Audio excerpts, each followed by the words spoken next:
Konene, so kawe ni fano iko nini unajuaga. Kuna a few things as in Bambagi. One of the things in Fraishagi ni the fact that Kenyan politicians treat adults like children, calling them my children this, my children that. Alafu of course one of the politicians I don't like ni umsewa hii ujinga. Na umsewa hii ujinga kuna vile anakuagana like his partner in crime. And his partner in crime ni msanaitwa Mosiria. Na Mosiria kitu moja naweza taka kujua juu yake. Is he a government official ama a socialite? Is he a social media superstar? Because there's this nonsense that you upendaga kufanya ya kushove cameras into people's faces. And as a government official, I think Nairobians have a right to privacy. They have a right to not have you all up in their business with a camera kwa sura zao. So majuzi kuna vile alikuwa ameniudhi kabisa na sikuwa najua naweza niudhi even more. So kuna ubuda na mother walikuwa wamechill ni usiku, and from what I can see is they are jobless ama they are homeless. Now, let me use the term homeless.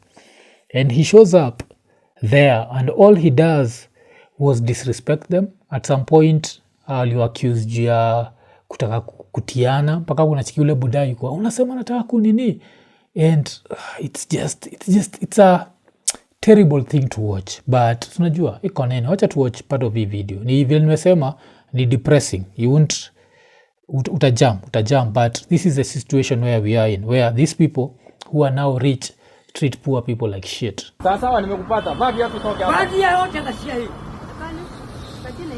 Vapi yako tukulipia gari ya kilipo waende nyumbani.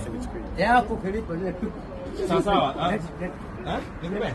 Ni mpatie sawa hapo. Nenda una.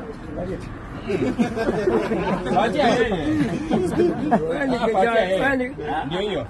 Jana usiku CBD tukifanya operation ya kutoa sweet families, tulimpata huyu mzee kama amelala ndani ya gunia wakiwa na huyu mama kama wamepumzika wamelala katika ile hali yao ya mzee na ile maneno ya wazee.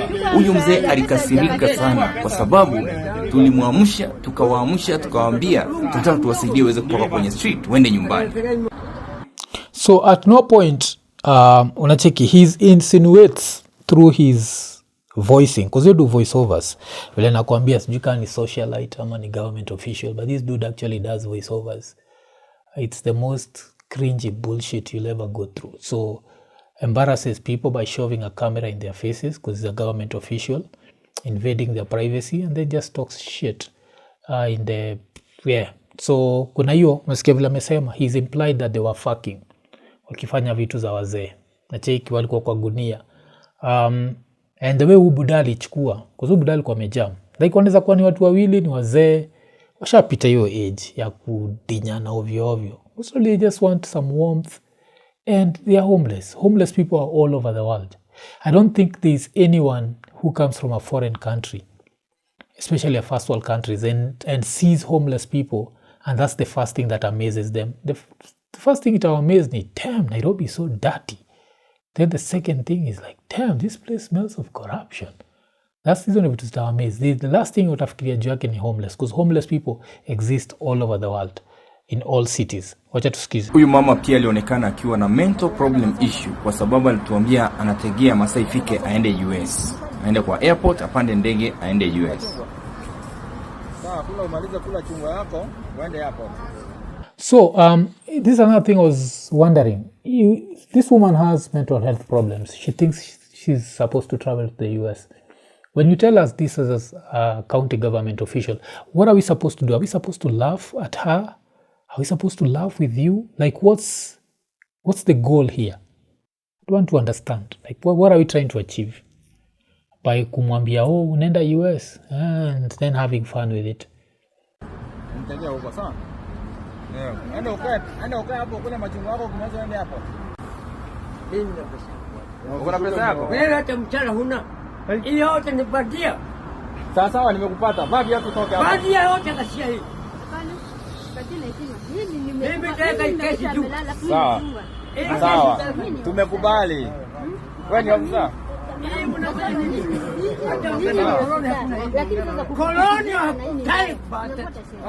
Wewe mzee, wewe toka tu pole pole mzee. Wewe ndio ni mkijana anakuja kuna gunia. Acha ufanye hii ya ukambani.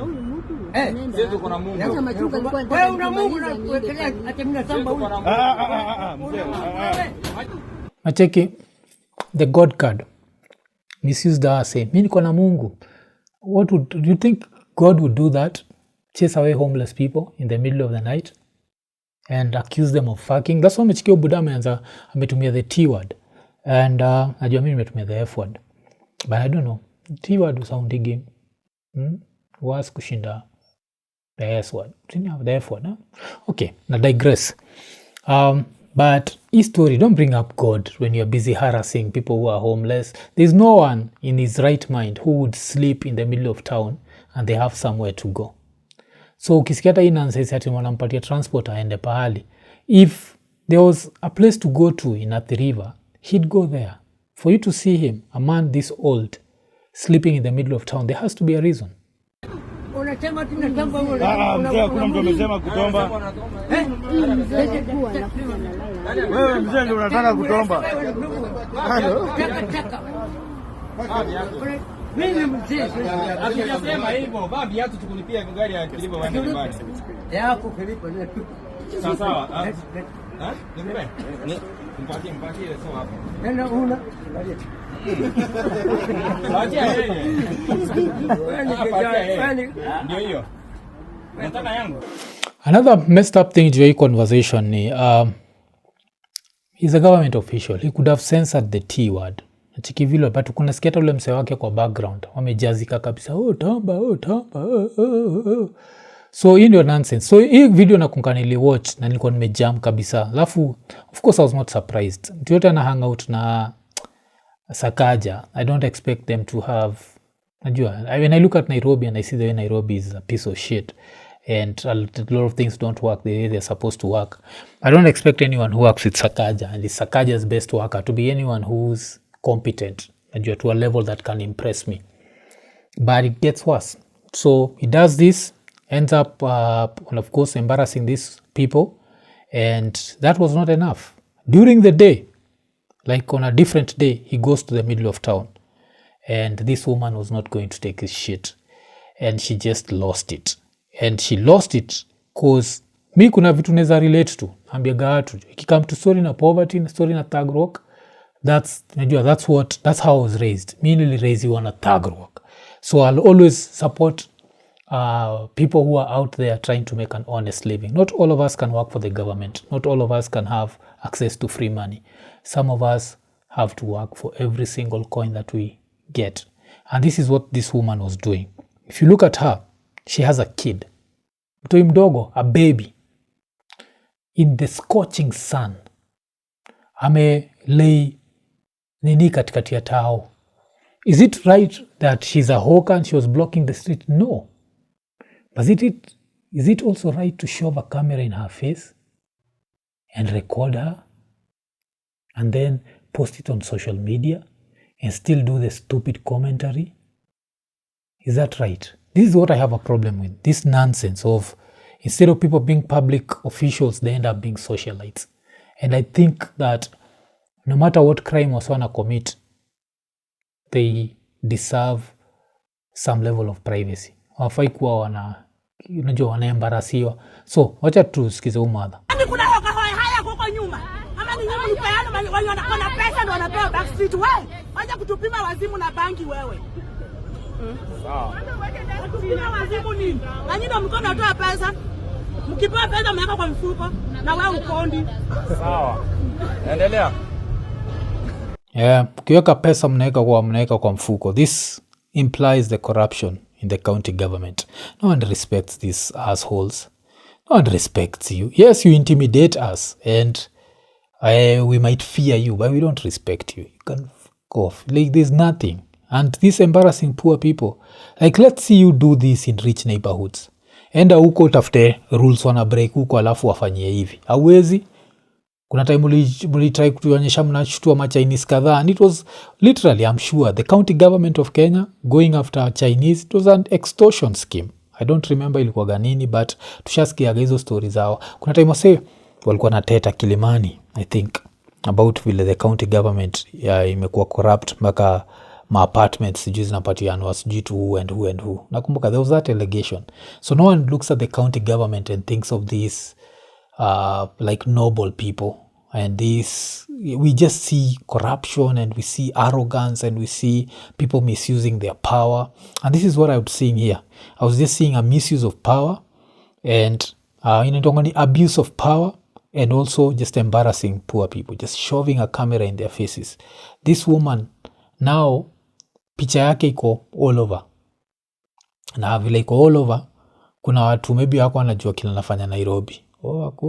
Cheki, now she has to deal with that shit. And for you to see her get this angry, she knows that these people without a camera around, they'd beat her up. She knows that they'd take everything. Look at how poor she is. This dude records himself and even releases this video with commentary after threatening her that he was going to take away her fruits. And he thought that this was good enough. Why? Went ahead to write some bullshit. Okay, acha tusikize kwanza. Unajua hata ukiongea bado utaenda. Bado mtaenda backline. Naomba mtoke mrudi huko chini. Excuse. Madam. Naomba tu kwa heshima mtoke mrudi huko chini. Sisi tunaomboleza tafadhali. Naomboleza nini? Nani amekufa? Nani amekufa? Tuache na amani ya Yesu. Kenya huoni vile inaendelea? Nani amekufa? Huoni vile maisha ya Kenya mali iko sahi? Nachikio mtoi mdogo, chiki tu aka mtoi. Madhaki iko na mtoi hapo because of poverty.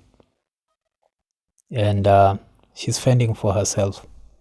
Most probably if she does not sell anything, this kid will just have to survive on oranges and milk. But you know what? Kuna watu wanaserve Mungu. Tunaomboleza tafadhali. Haja kupiga blackmail. Tuchukue, ala. Chukua. Unataka kuchukua, chukua. Are you seeing? When it reaches a level where this woman is just saying, chukua. Chukua. You can't use threats. And this is what inani piece off na igava ya Kenya Kwanza, from the county governments, the fucking national government. It's just threats. Everyone enda ni threats. Threats. Tunaweza fanya hivi. Tunaweza fanya hivi. Tunaweza fanya hivi. Tuko simfanye. Like mtashinda mkitu threaten for how long? Si ndo tuliwapatia hizi positions. The fact that now you feel you're gods. I don't think, I'll keep repeating this. If you're to ask the average Nairobian, the biggest problem that they have, hawkers will not be up there. There are bigger problems to deal with in this county. Homeless people asleep at 3 a.m. on a bench is not a problem in this. Like, kwendo lale. Achana social media. Sometimes tunapowasaidia Wakenya, unaona wanafikiria kwamba tunawara, but we are just working for you. Asikia hii fala vile nilikwambia waga inafanya commentary. We just working for you. Trying to restore order. Most hawkers in CBD wana create drama ili waonewe huruma, ili onekane kwamba wanadhulumiwa. Mtu amefunga woke wote hawezi tembea. Mtu ameweka vitu wanauza bag kwa duka na anauza hapo nje the same thing. Wanaanza create drama ndio onekane kwamba wanadhulumiwa.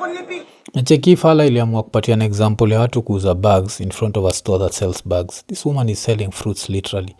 Show me if there is another place that is selling fruits there, or even fruit juice. You won't find. I mean, I look at this woman, I see my mother. Kausha hiyo chigi iko nini long enough. Shesikia nikisema mother alikuwa anauza mawe. Najua hizi mawe za watu pregnant. I hear those stones are actually dangerous, but of course this was in the early 90s. There was no enough scientific research around that. But the women who take those stones later in life suffer some health complications, of course. And whether come rain, come shine, she'd go and she'd sell her stones. And this used to be 7 days a week. I think this is one of the reasons why she never insisted on church, because she knew that if she took a day off, then hiyo siku maybe inawezamaanisha tutadishi. The days when she really wanted to go to church, she'd make my brothers go and sell hizi stones. Around this time kuna vile nikumeanza kuingia dole. I'm always super honest that I was embarrassed, najua. Like one thing that I respect my brothers with is even when they were dealing with that adolescent shit, when mother alikuwa anaambia fanye kitu, they were never ashamed of the poverty. So they just do it. So when I see this woman, I see my mother. And I know that no one does this shit. No one wants to stay in the sun. We mwenye unajua kukaa kwa jua vile inakuwaga very uncomfortable. You don't want to stay in the sun for hours. For you to see people doing this shit is because they have no otherwise. And they have no otherwise. Why? Because even the county government is supposed to create jobs. Yu jinga ati Kanjo, wale watu waliandikwa 1963 ndio bado wanawaka huko, that there are no new jobs apart from jobs for goons, is wrong. There are so many jobs that we can create if we had a county that's running the way a county is supposed to run. But all we hear is corruption. Apart from corruption, all we hear is apartments being bought, goons being hired. We never hear anything that helps the common mwananchi. And then what do we see? We see women who are barely surviving, who have kids being threatened. I'm going to take over all your stock. And the woman is like, fuck it, chukua, enda nayo. Alafu okay. Acha tuendelee kidogo alafu. Mambo yanadhulumiwa. Sija kura kunipigia hapa. Wacha ile uko. Unaenda wapi? Wewe nani back? Wewe nani mwe unachoja wengine?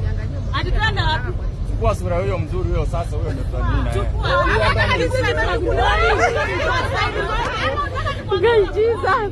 So ukiona vile manini walijam mpaka you see them like twerking. They were not doing this because they love doing it. They were doing it because this is the reality of their lives. And ifala ilibaki imeteki opportunity kama kimeandika kitu ile kuonyesha how insensitive they are. Iliandika something that should we legalize an illegality. Kwa today I encountered a group of hawkers who have mastered the art of creating drama and seeking public sympathy. They did everything possible to provoke me. I would lose my temper and react in a way that would make me seem like I was harassing them. But I maintained professionalism, composure, and restraint, even in the face of open provocation. It's unfortunate that some hawkers have normalized disorder in our city. They feel entitled to occupy pavements, block, blah, blah, blah. No one, hakuna mtu anakata that they should not be there. But the way you treat them, you have to treat them with a certain level of respect. And you have to understand why they do these things. They do these things because your boss and other people are so fucking incompetent, they cannot create a job. Show me how many jobs this county have created. They've created nothing. They're incompetent. They don't even know how to run a city. There are so many job opportunities that can be created. As long as alafu tumalize corruption ya stories za parking na vitu kama hizo. Sikia tijui parking ya the whole day ya Nairobi is only 3 million shillings. What the fuck are you telling us? How many cars show up in Nairobi? 30,000 cars. Ama 10,000 cars ndio zitengeze 3 million. Ama 60,000 cars zitengeze 20 million. Tuache ujinga. Na county inatengezaga pesa mingi sana. But so if ala ikiendelea, place ili niudhi. Ni point moja ilisema, let us stop using the poverty card to justify lawlessness. Poverty is not a license to break the law or deny others their right to do business peacefully. We must draw the line between genuine need and deliberate defiance of the law. And I've had this card. If there's anyone who uses a card, it's politicians, and they use the religion card. No one uses the poverty card. No one is happy and proud to be poor. No one wants to sit in the scorching sun for hours to sell a few fruits. No one wants to do that.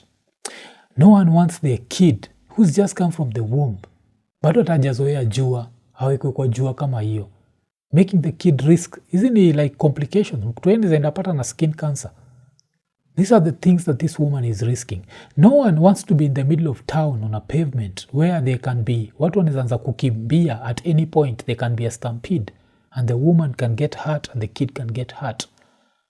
But when you have socialites masquerading as county officials, this is what you end up happening. This dude has to make up his mind. However, the good thing about it is, I know their plan. Mujoga plan ya Sakaja na au mingine. So Sakaja ilifaa kuwa have a big war chest, and you know how that war chest is being made, so that he can run for president in 2032. So you're my youth wanataka youth. Unajua after Ruto, my youth watataka hijo. Nimbwegze, my youth watataka youth. That nonsense is not going to fly.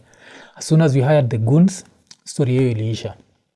Second, ufala anafaa kuachiwa Nairobi. That's why unachiki ufala ufaitigi nani sana Babu, because Babu so far is their biggest threat according to them to that seat. And so that's the plan. This guy is supposed to be the next Nairobi governor, and this dude can't even understand how Nairobi works.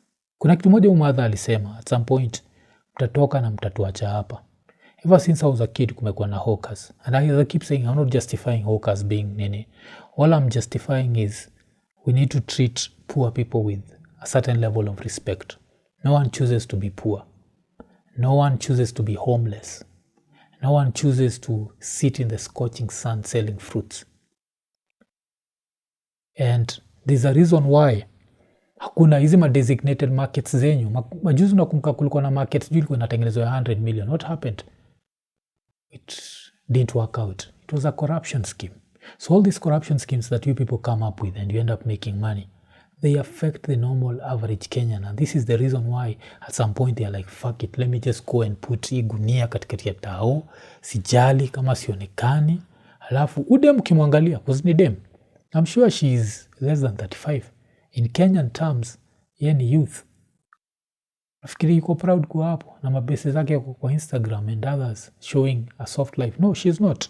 So yeah, this is what happened with this socialite, and this socialite will keep posting, and apart from posting, he'll keep doing commentary. So since he can do commentary about other people, especially poor people, that means we can also do commentary about him.